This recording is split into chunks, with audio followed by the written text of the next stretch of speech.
Hey guys, yesterday we looked at confidence intervals for a population mean when sigma was known. That means to say we did know what the standard deviation was for the population. However, there are going to be cases where we do not know that standard deviation for the entire population. So we have to come up with other methods to compute that confidence interval in light of not having the population standard deviation. So what we're going to look at today is what we call the t-score. We've seen z-scores. Z-score does rely upon the population standard deviation. A t-score relies upon the sample standard deviation. An example of both of these is indicated here in the middle of our screen. The z-score, this is what we've been dealing with yesterday, and well, every time we've computed a z-score. And the big thing is we know that's population standard deviation. What we're going to start looking at today is what's called the t-score. And the difference between the z-score and the t-score is that we use the sample standard deviation. And sometimes you may hear this called the studentized version of x bar. We've discussed the formula. One thing that we do need to talk about before we go on with the t-score, because in order to calculate the t-score, we will need to know how many degrees of freedom there are with that particular sample set. And the degrees of freedom is found by taking the sample size and subtracting 1, and that gives you the degrees of freedom for that particular t-score, and it allows you to compute the area under that curve for that t-score. Some properties of t-curves. Again, the area under the curve does equal 1. The curve, just like the normal curve, extends indefinitely in both directions. It approaches but never touches the horizontal axis as it does so. So the horizontal axis is as an asymptote for the entire curve. It never actually reaches 0. But there will be cases, just like with the normal curve, where you can just go ahead and say that value is so minute that it does actually equal 0. The t-curve is symmetric about 0, and as the number of degrees of freedom become larger, t-curves will look more and more like the standard normal curve. The shape initially does appear to be the same, but what you'll notice when we put some of these into practice is that the t-curve actually has a greater peak to it than the normal curve. The more our degrees of freedom increase, the flatter that curve becomes, and the closer it gets to actually resembling the normal curve. There's another table that goes along with t-scores, and we have talked about those in the past, or with z-scores. A t-score table, the t-table is, you don't use it any differently than you do the z-table, and we're going to come up with that in this first example, and I'll show you how to use it, and it will also be posted on the website for you to use as well. But the t-table is not difficult to come up with, or to implement, sorry. So, and we're just going to do that right here with example 1. So example 1, it says for a t-curve with 13 degrees of freedom, determine t sub 0.05. So that is, find the t value that has an area of 0.05 to its right. So we have 13 degrees of freedom, and we're looking for t sub 0.05. So here's where the t-table comes in handy. Let me go ahead and make a note here. T sub 0.05 is equal to, when we open up this t-table, you can see here is t sub 0.05, and here is 13 degrees of freedom. These two values intersect at 1.771. So that is the value of t sub 0.05 with 13 degrees of freedom. 1.771. Try to write that down for you. 1.771. And you'll need to know how to compute these values or to find them on the table in order to come up with the confidence intervals for samples with an unknown population standard deviation. I do encourage you guys to read over these things that I'm skipping over. It just kind of gives you an idea of what the t-table, how it's constructed, and other ways you can go about finding t values for anything greater than 75 degrees of freedom. So when we look at the one mean t-interval procedure, again, the purpose is the same as with the z-interval procedure. It's to find a confidence interval for a population mean, mu. Some assumptions that we have to make with the t-interval procedure is that it is a simple random sample.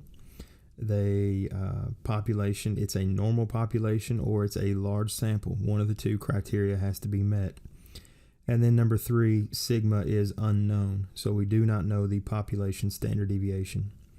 The way we find the confidence level is the same as with the z table or the z interval procedure. We would just take 1 minus alpha, where alpha is our confidence level. We would divide alpha by 2 to come up with the t value, and then we also have to figure out the degrees of freedom by just subtracting 1 from the sample size. And you'll notice that our formulas look very similar to the z interval procedure, with the exception of instead of z we have a t in both of these formulas, and instead of sigma we have s. So it's going to be the same formula essentially that we used in yesterday's set of notes. We're just replacing z with t and sigma with s. And we will see that now in example 2. Now I've taken example 2, I've gone ahead and typed this in on Google Sheets to make things a little bit simpler, so you guys don't have to sit and watch me type this in. But as I go through it, I will make sure to illustrate to you what the formulas were that I used. I did the entire problem using Google Sheets. But let's go ahead and read the problem first. The FBI compiles data on robbery and property crimes and publishes the information in population at-risk rates and selected crime indicators. A simple random sample of pickpocket offenses yielded the losses in dollars shown in the table. Use the data to provide or to find a 95% confidence for the mean loss mu of all pickpocket offenses. So right now all we have is the data, and we know we want to find a 95% confidence interval. So before I go over to the Google Sheet, we just want to look at, it's going to be 1 minus, sorry, let me rewrite this. Alpha is 1 minus 0.95, which is going to be equal to 0.05. And remember, we're looking for t sub alpha divided by 2, which means we are trying to find t 0.05 divided by 2, which is going to be equal to t sub 0.025. So this is the t value that we want to find on our table when that time comes. All right, so on the spreadsheet, here in column A, I have entered all the loss values, and then I have organized them from smallest to largest. Remember, you can do that by highlighting the entire data set. And then you'll go to data, and you're going to sort the range by column, whatever that column happens to be, and then from A to Z means smallest to largest. So I've already taken the liberty of doing that. So with these values are in order from smallest to largest.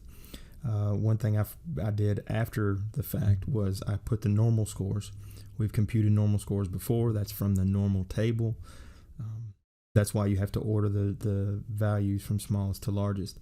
So I have 25 data points. So I look at the normal table for the 25 data points, and I put in these values, negative 1.97 through positive 1.97 from the table. And then I have plotted that normal plot just to make sure that this is somewhat linear, because if it's not somewhat linear, then it's not normally distributed, and we can't apply this method of computing the confidence interval. But you can see there aren't any outliers on this. It does appear to be relatively normal. So, and the sample size is 25. So we're approaching a moderate sample size. So this would allow us to go ahead and complete this problem by using the t-interval procedure. Here in column C, I've indicated some labels. I have the sample mean, the sample standard deviation, the sample size, and then the t-value that we're going to find from the t-table. The sample mean is simply the average of all the values in column A. The sample standard deviation, you want to use the sample standard deviation equation, which is STDEV.S, and then all the values in column A. The sample size, I don't know why that keeps popping up. The sample size is 25. That was given, or you can just simply count how many values you have. And then the t-value, I've already found that from the t-table, but we're going to go ahead and look at that. So remember from our example, our t-value that we're looking for is 0.025. We have 25 samples. Our degrees of freedom is 25 minus 1, which is 24. So we're looking for, on the t-table, t sub 0.025 and 24 degrees of freedom. Here is t sub 0.025. We go all the way down where these two intersect, and we get 2.064. You can see I've already found that value and typed it in here. And then to find my confidence interval, I used the equations that were in the box above this example. I've typed them in here this way. D1 is my sample mean, minus D4, which is the t-value, times parentheses D2, sample standard deviation, divided by the square root of my sample size, which is 25, close parentheses, hit enter, and you get 405.07. You do not have to do this on Google Sheets if you don't want to. You can simply type it in the calculator if you prefer. I just did this for the purposes of our example to make things a little bit easier and to shorten the length of the video to some degree. And then for the high end of the confidence interval, it's the same values, except instead of using subtraction, we have addition right here in the middle. So it's still going to be our sample mean plus the t-value times the standard deviation divided by the square root of the sample size, and we get 621.57. So the question also asked us to interpret the confidence interval. So what we can say is we are 95% confident that the mean losses provided by the data would fall somewhere between $405.07 and $621.57. That would be our confidence interval of 95% for the data provided. Going back to the notes. All right. Example 3. We've seen this example before when we were first looking at normal curves, or the normal table. And we're going to revisit this question again. You should already recall there was an outlier in this problem, but when I illustrate it on Google Sheets, you'll see that again in case you've forgotten. But we're talking about the consumption of chicken in pounds for 17 randomly selected people in the U.S. We want to find a 90% confidence interval for the year's mean chicken consumption. So we're going to take this table of values, and I'm going to go ahead and put it into Google Sheets. If I can find it, there we go. And what I have here in column A is the pounds of chicken, and I've listed them, or I've ordered them from smallest to largest, so from 0 to 91. I've taken the normal score from the normal table, so that is 17 values, so I just used the column 17 in the normal table, put those values in, and then I have plotted this graph right here, normal score versus pounds. Now, this right-hand side of the graph does appear to be linear. However, we do have this point that's way over here to the left. We already know that is our 0 pound. Could be, like we said before, vegetarian. Could be a typo in the data entry. But whatever the case might be, this 0 is an outlier. So before we can proceed, we have to eliminate the outlier. So I've created a second column here, the new normal.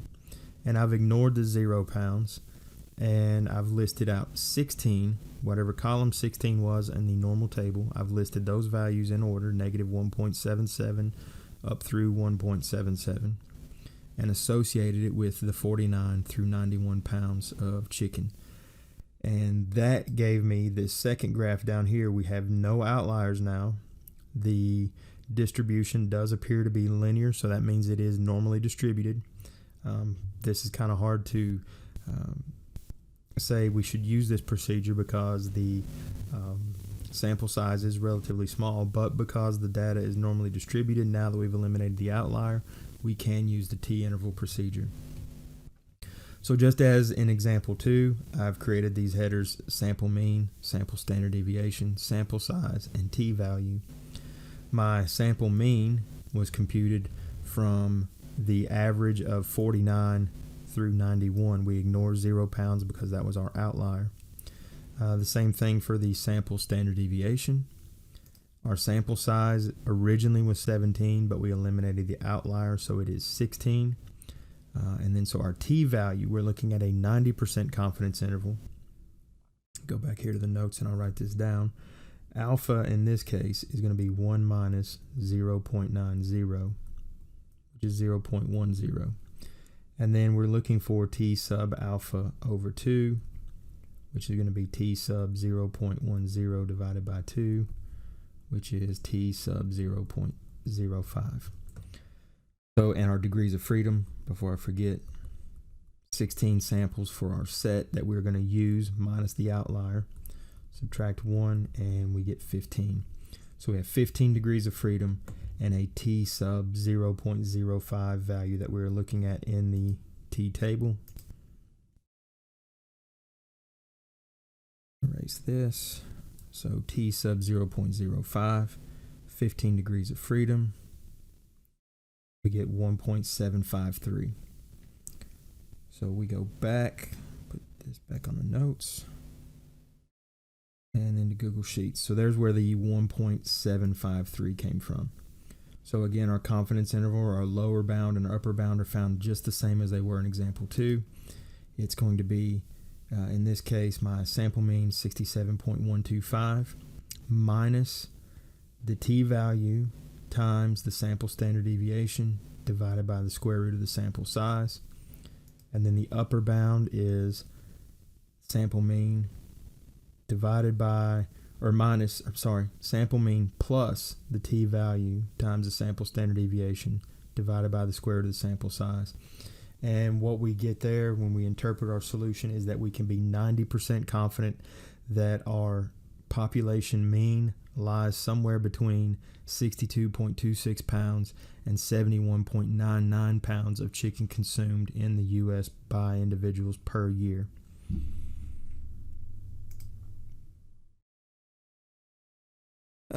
If the assumptions are not satisfied, those assumptions are listed right here in the one mean t-interval procedure. So if these assumptions are not satisfied, then we may have to consider non-parametric methods of finding these values. We're not going to look at a lot of the non-parametric methods in this class. The biggest one that we would traditionally use is called the Wilcoxon confidence interval procedure. We are going to actually in this class look at the Wilcoxon signed rank test.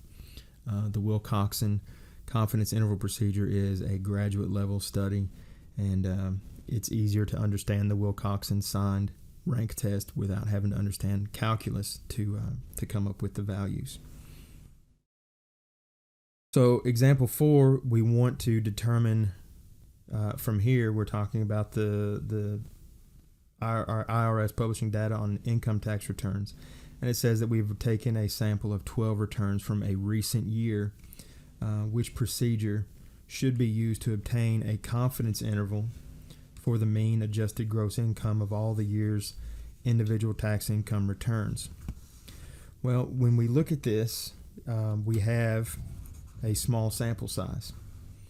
It's a sample size of 12. So that doesn't meet one of our assumptions already where it's a large sample size, but maybe it might be normally distributed. So we need to go in and we're going to type in the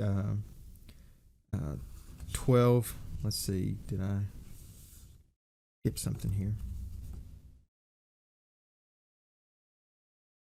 So one thing that I've noticed with example 4 is I clearly state as shown in the table, but guess what? I did not provide the table. I don't know why I neglected to do that, but I do have it written down here. So what I'm going to do is we're just going to go ahead and look at this in Google Sheets. I will type this up as I go, and I'll speed up the process when I'm editing the video here. So we have this table that you can't see, but I will type in the values. So we're looking at income tax return.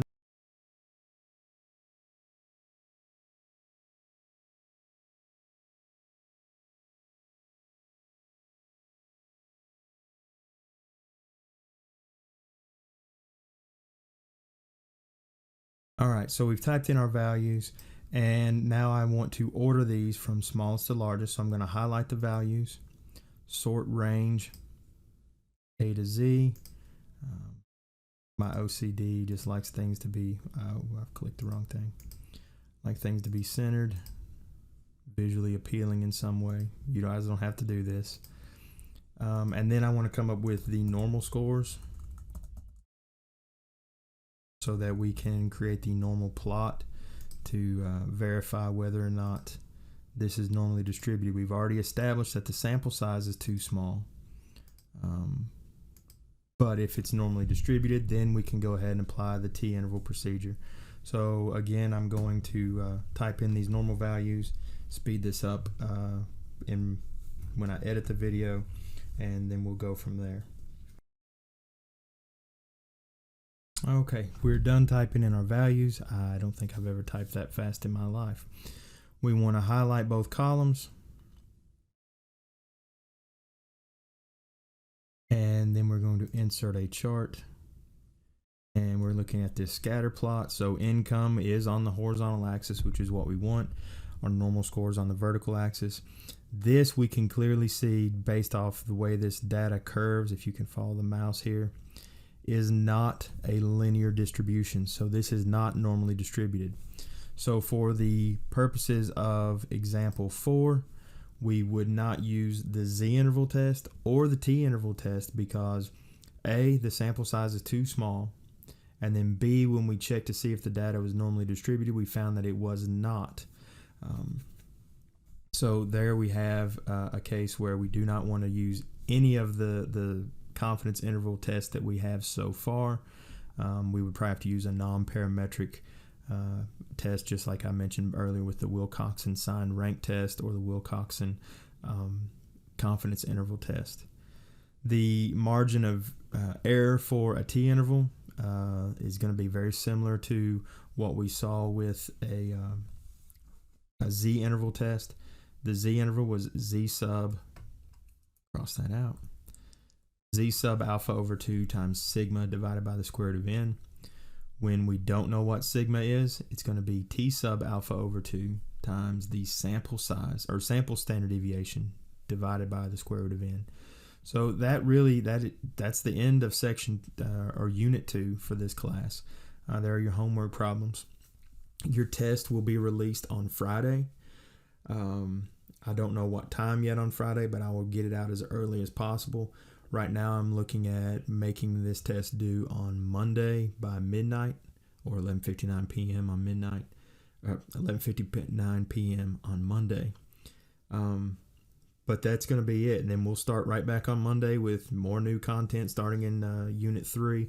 Unit 3 is relatively short compared to the last 2 that we've looked at. I think there may be 8 or 9 sets of notes in Unit 3. So there won't be as big of a gap between the first set of notes and the last set of notes. So maybe things will still be fresh in your mind. Then we'll have Unit 4.